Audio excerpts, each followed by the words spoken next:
Welcome to RPG Archive. Today we're doing a linked video, a video response to Majority, and his was from VG Mashup, so check out both their channels. I'll put it in the description below.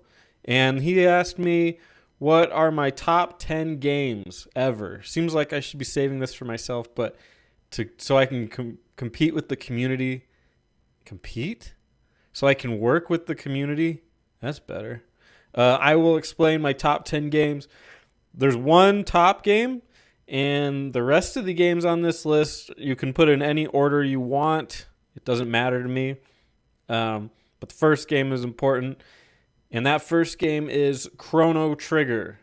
And Chrono Trigger is what I call a perfect game. And people can go, well, no game can really be perfect, but Chrono Trigger is perfect.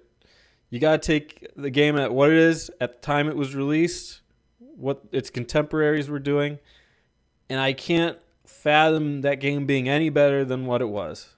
To me, it's absolutely perfect. I mean, you can't compare it graphically to a game that came out now, but that's because it came out not now. So I think Chrono Trigger is perfect. If you haven't played it, it's JRPG on Super Nintendo. It's perfect. Remember when I said that? Just follow that advice. All right, the rest of the games on this list can go in any order. Just take one or the other and pick what you are. They're not all RPGs either. So if you came here for the RPGs, this is not a top 10 RPG list. This is just all games. So do it. All right, the next one on this list is Metal Gear Solid 3. Metal Gear Solid 3 is on the PS2. It's been re-released a couple times. Its story, I think, is better than maybe any video game story ever. I put it up there with The Last of Us. That's two of the best gaming stories ever. No, I don't think most JRPGs or RPGs in general have good stories.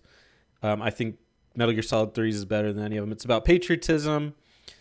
It's about trust. It's about loyalty.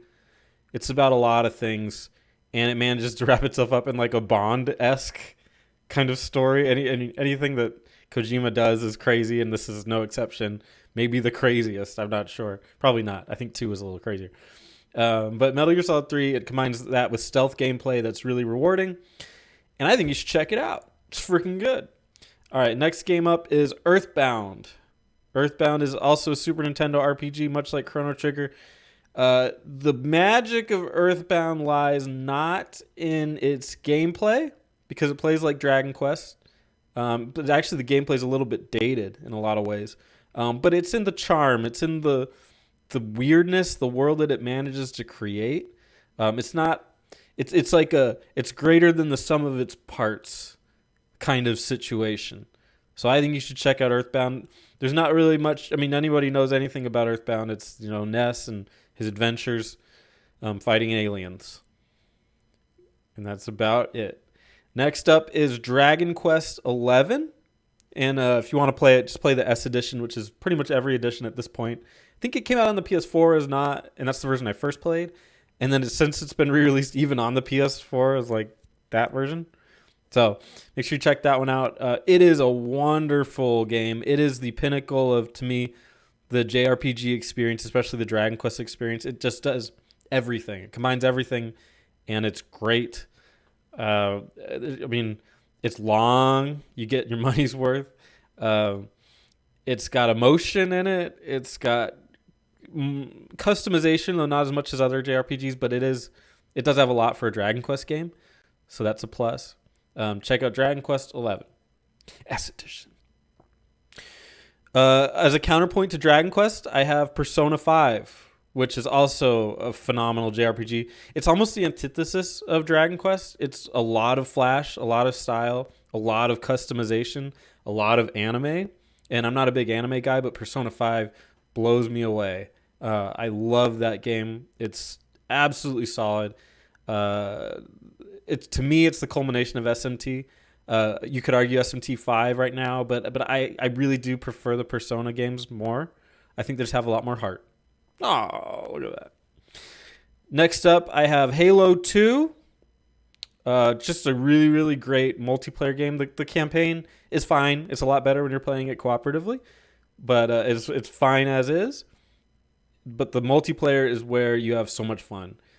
Just playing Slayer with some friends, you could not have more fun. It's you know, it, perhaps this one's on here more for nostalgia because you can play other versions of it, and the Master Chief Collection, et cetera, et cetera. But to me, Halo 2 is the pinnacle of multiplayer first-person shooting. I know the new kids are like, "What about Call of Duty?" I don't know. I just don't. I don't do Call of Duty. Do Halo. Next up, I have The Witcher 3. To me, is as close to a perfect game as last generation can get. It is a phenomenal game. Maybe one of the best games ever made, regardless of personal taste. It is. It's got a great story.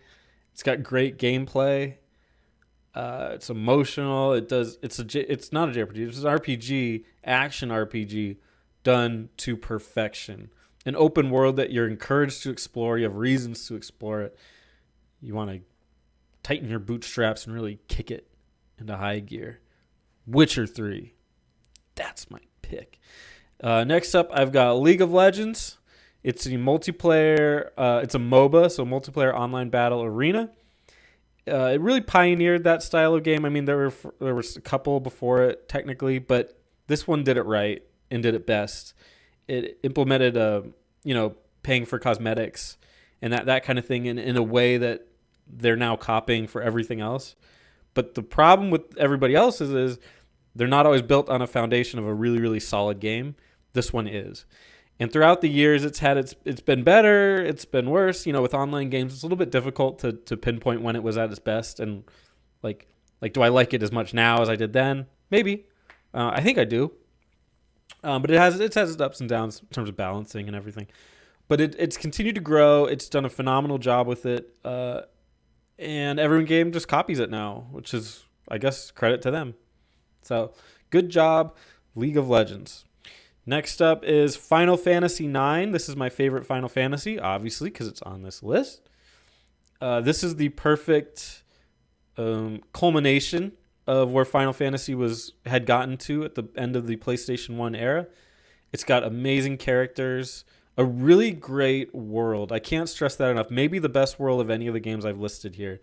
You just fall in love with the world, and it's wonderful medieval fantasy mixed with some new stuff. It's very, very clever. It's got Vivi in it, so Vivi's super cool. Really, really awesome game. If you haven't played it yet, you should totally try it out. Final Fantasy IX, that's where the money is. And finally, controversial opinion here, I guess, but World of Warcraft. I played a lot of it in my day. This is kind of like when I was talking about League of Legends. Was it better then or now? It was better then. It's not at the greatest place, but ironically, it is at the greatest place because you can go back and play Burning Crusade. They released WoW Classics. You can play some of the older stuff. You can see just how smart it used to be. And you can sort of see other games evolve with World of Warcraft where they took that open world questing system and made it into a single player experience. And WoW also basically did that. But you can see back in the day, it wasn't so easy. It wasn't so, like, there were quests that you could legitimately die at, or you could, it was hard to get to a certain point with farming. And it's a difficult game, which doesn't really exist anymore. So when I talk about World of Warcraft, I'm really more talking about the previous experience, not the current one. Although the current one is okay, but it just doesn't really do it for me in terms of what the older one did. Also, apparently Blizzard is full of monsters, but I got a little secret for you. Every company is full of monsters. They just haven't come out yet. So be ready for that. Anyway, that's my top 10 list. I want to give, I guess I'm supposed to nominate some people. The only person that I assume I can give this to that hasn't been nominated or whatever is I Got Kings. So, Brian, it's your turn. Top 10 games. I'm fuzzy. Anyway, thanks for watching. I'll see you guys next time.